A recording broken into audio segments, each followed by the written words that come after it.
Good evening, everyone. This is Katje, and tonight, as you can see, I am wearing my semi-business outfit, my short tube skirt, because tonight what I would like to do is take care of a little business, but I also hope that it will be pleasurable, because what I would like to talk about this evening is how philosophy, which is something that I very much enjoy doing, can be both interesting but also sexy in a way. So to show this, what I would like to do is discuss some examples from German philosophy.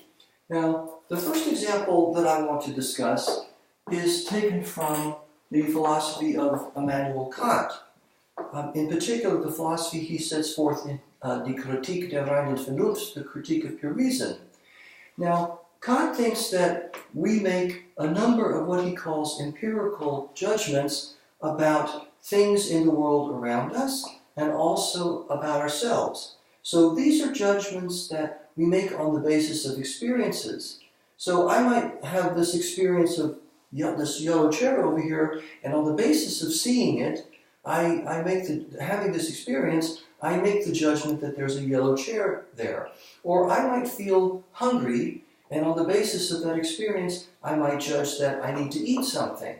So in the one case, I make an empirical judgment about an external object, a non-human thing like the chair, and in the other case, I make an empirical judgment about myself.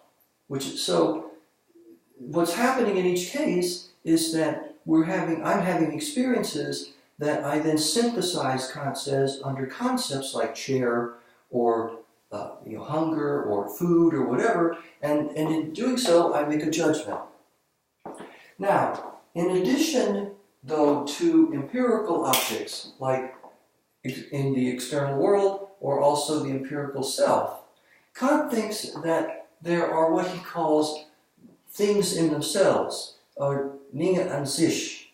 And so, for example, in addition to the empirical chair that I perceive and make judgments about, there's the chair in itself. And in addition to my empirical self that I make judgments about, like, well, I need to eat something because I'm hungry, there's what he calls the noumenal self, or me as I am in myself. Now, what's interesting about this is that Kant doesn't think that these things in themselves are accessible to our experience. And he also doesn't think that they're really accessible to our concepts. When we try to apply concepts to them, we get into all kinds of confusion and trouble, and he thinks that's something we should avoid. So this is a very interesting position called transcendental idealism, and you might ask, well, why does Kant postulate these things in themselves beyond the empirical objects that we can experience and make judgments about? Well, at least one answer to that question is that Kant believes in the external world around us, things happen deterministically. So, in other words, everything that happens in the world around us and in our empirical selves is determined by prior conditions together with certain laws of nature, like Newtonian laws or something like that, or laws of physics and chemistry and whatever. So that given the prior conditions and given the laws, the effect has to follow. And Kant also thinks that human freedom is something that's not determined. It's not determined by any prior conditions. In order to be free, you have to be undetermined by prior conditions. The only thing that determines your decision is you. And so that doesn't really fit into the natural world if it's deterministic, Kant says. Furthermore, according to Kant, we cannot be or should not be held morally accountable. It would not be justified to hold us morally responsible for our decisions if we aren't free. So since he wants to say that we do have moral responsibility, and since he wants, that requires that we're free in this very strong sense of freedom, Kant wants to say that those things, the freedom, pertains to the noumenal self. He postulates the noumenal self behind my empirical self, or apart from it. Now, all kinds of problems arise here, and one most serious problem is if we don't really have any experience of these things in themselves, die Dinge an sich, then why are we justified in postulating them? Yeah, we may need them for freedom, but we really don't have any idea or any proof that they're there. And so maybe we're just mistaken about that. It doesn't really make sense. Another problem is, what is the relationship between the thing in itself that's the chair and my noumenal self, which is also a thing in itself? Presumably, the noumenal self is something that's conscious and makes decisions and does all that, whereas the chair doesn't do anything, and yet they're both supposed to be things in themselves. So how do those two things relate? What really does the notion of a thing in itself mean? So these kinds of problems lead some later philosophers in the German idealist tradition to come up with all kinds of new ideas to try to get around this. And this is where the sexy part of philosophy comes forward. So I'm going to take an example from the philosopher Arthur Schopenhauer, who was very much an admirer of Kant's, but then obviously was worried about some of the problems that I've just been mentioning. So how does Schopenhauer approach what this philosophy of transcendental idealism in Kant?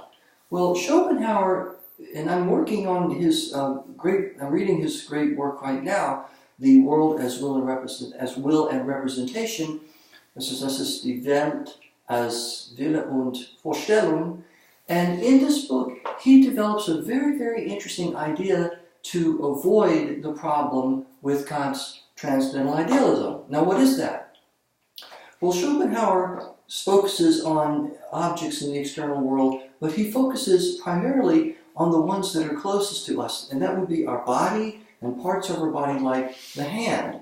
So there are two ways that I might look at my hand or be aware of my hand. One is that I could, like the chair earlier that I'm sitting on, I could make purely empirical judgments about it, like it has a certain color, and it has a certain length, and it has 5 fingers, or 4 fingers and a thumb, whatever.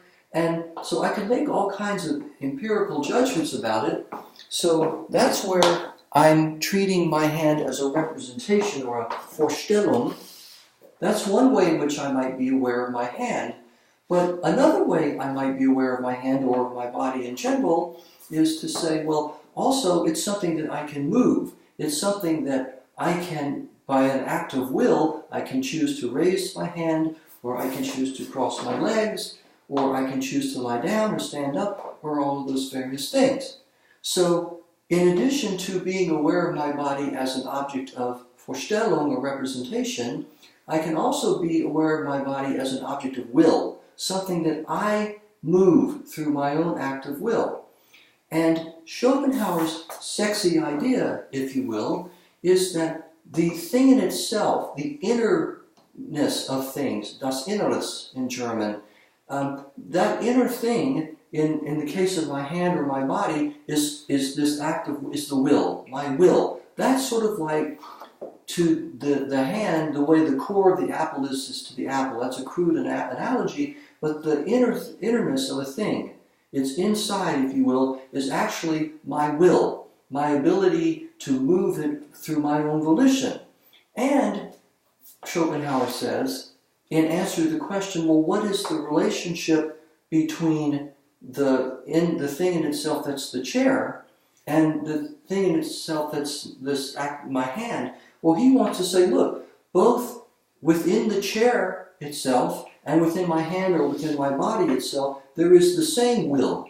In other words, it's not just my will, it's this kind of abstract, general will that acts partially through me when I move my hand or other parts of my body, or it also acts through the chair when the chair behaves in certain ways and the chair has its own independence from me. That's also a manifestation of this very abstract, general kind of universal will that Schopenhauer thinks runs throughout the entire universe. And he thinks, unlike Kant, from what I can understand, I haven't obviously finished reading him yet, but he thinks that this will, there really isn't any freedom to it. It just sort of unfolds by necessity, or it has its own interior logic, but that's what forms the inside of things, whether they be chairs or plants or bodies or animals or plants. These are all, on the one hand, objects of representation,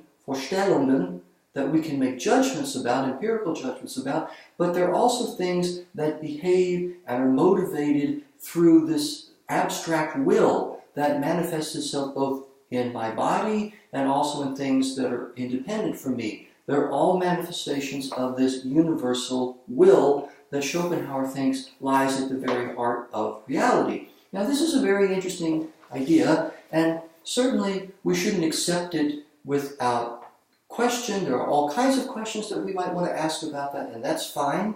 I'm not saying there aren't, and many people have asked questions about it.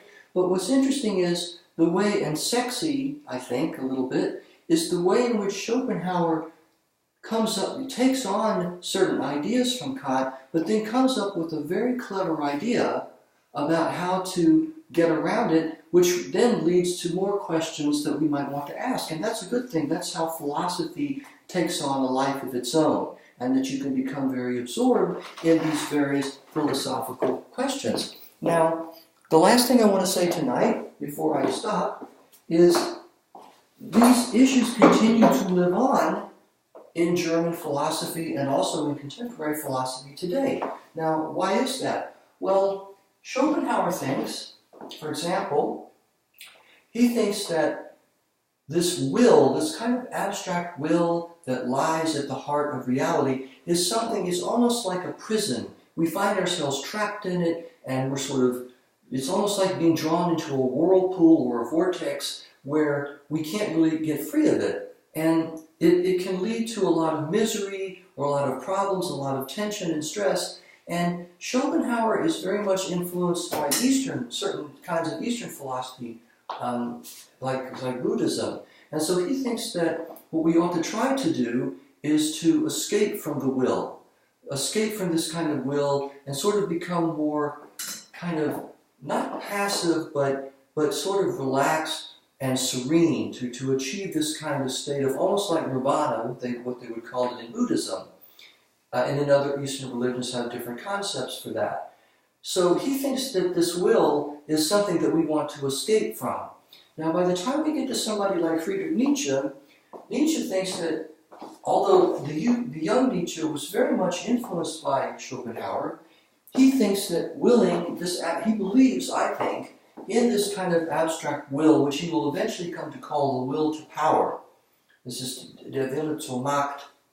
And so this kind of abstract will, Nietzsche thinks, is something that we don't want to get out of or escape. He thinks it's something that we need to affirm, that we need to embrace in order to become Übermenschen, supermen or super people.